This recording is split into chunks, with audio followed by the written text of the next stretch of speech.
Welcome back, hockey fans, to IceHogs WarmUp. I'm Brittany Toulis alongside Joey Zakcheski as we preview Game 5 against the Texas Stars. Another must-win game for the Rockford IceHogs here tonight, but certainly with what they did in Game 4 last night here on home ice, it's going to be another exciting one. The IceHogs with a win tonight will force the series to go back to Texas for Game 6 and hopefully for the IceHogs game number 7, which would be on Monday and Tuesday. But Brittany, the IceHogs certainly riding a wave of momentum, less than a 24-hour turnaround, and of course, a lot of hockey has been played between these two teams over the last 3 games, all going to overtime, so it's going to be a nitty-gritty battle going into Game 5 here tonight. And this 24-hour turnaround is something that's not new to the IceHogs this postseason. They've had about 2 or 3 of these 24-hour turnarounds and winning all of them so far, so that is good for them. And they also figured out this Texas defense a little bit.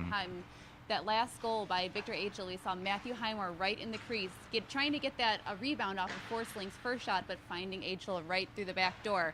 So getting someone in there is definitely going to be crucial for them tonight. And they've been able to solve Mike McKenna fairly often here in the last couple of games for the Rockford IceHogs. In fact, looking at McKenna's numbers and the goals that he has given up over the last 3 games, that's been the most he's given up all postseason long in terms of a stretch of 3 games and his individual game total. So the IceHogs have somehow found ways to find him, and I think that's exactly how they've done it. Traffic in front of the net, generating rebounds, and of course, putting in the loose puck. And so on the flip side, Texas has been very opportunistic.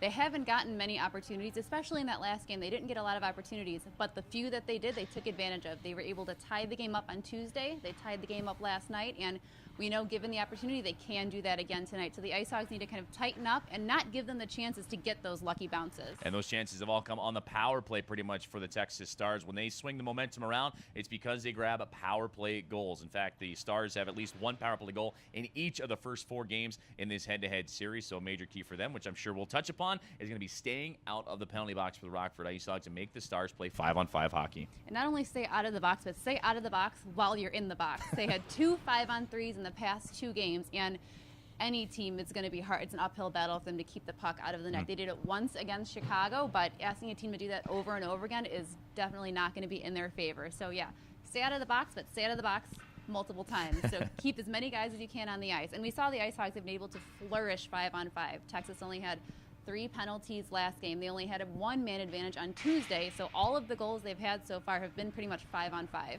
So for the IceHogs, looking to carry that over, and then for head coach Jeremy Collin, he feels like this is where that team thrives, is 5-on-5 hockey, moving their feet, going north-south from their defensive zone into the offensive third and generating some offense. I say we dive into the 3 keys for tonight. Yep, that was a perfect segue. So this first one is constant movement. Like you said, when the team is moving their feet, they're not only tiring out the Texas defense, but making lanes open up and finding gaps. And the biggest example, of course, in game number 4 was David Camp, of course, still looking for his first playoff point, but he was moving his feet and drew the penalty. The Stars were tired. They were worn down, and that would actually cause them to trip up David Camp and set up for a power play. So when the IceHogs are moving their feet, that means the Stars are back on their heels, and we've seen that numerous times, not necessarily on scoring drives, but also just playing the puck in the offensive zone. Sustained pressure, all coming from moving your feet, and the IceHogs, when they are rolling and moving, they're doing quite a good job.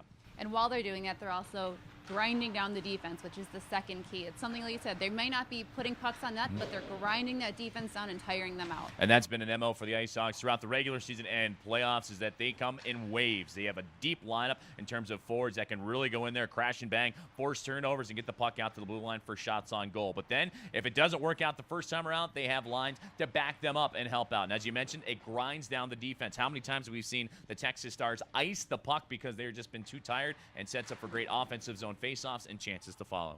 And so for this third key, we've touched on it, and we're going to say it again. Stay out of the box. The Texas Stars have been fantastic on the power play here throughout this series, and of course that was their only game scoring in game number 4 to keep them relevant. You mentioned the 5-on-3 goal, Travis Moore, and with that one, Matt Mangine on the 5-on-4 late in the second period. So for the IceHogs, it's going to be emotional control. It's going to be disciplined play. Obviously, they have a lot of veterans. Tensions are going to be running high in a must-win game for the IceHogs, but they have to stay even keel if they want to be successful here tonight. And they have all of these tools. They just need to do it. That's why I think that second period for them has been so productive. They're able to grind down that defense, and they use that long change too. So not only are they spending a lot of time in that Texas zone, but those tired skaters have to skate a long way to get back to the bench. So let's hope they do that tonight. Well, that'll do it for IceHogs Warm-Up before Game 5 of the Western Conference Final. The Forest City Diagnostic Imaging diagnosis of the game with head coach Jeremy Collin is coming up after the break. For Brittany Toulis and everyone at IceHogs Warm-Up, enjoy Game 5. You've been listening and watching to Rockford IceHogs Hockey on the IceHogs Broadcast Network.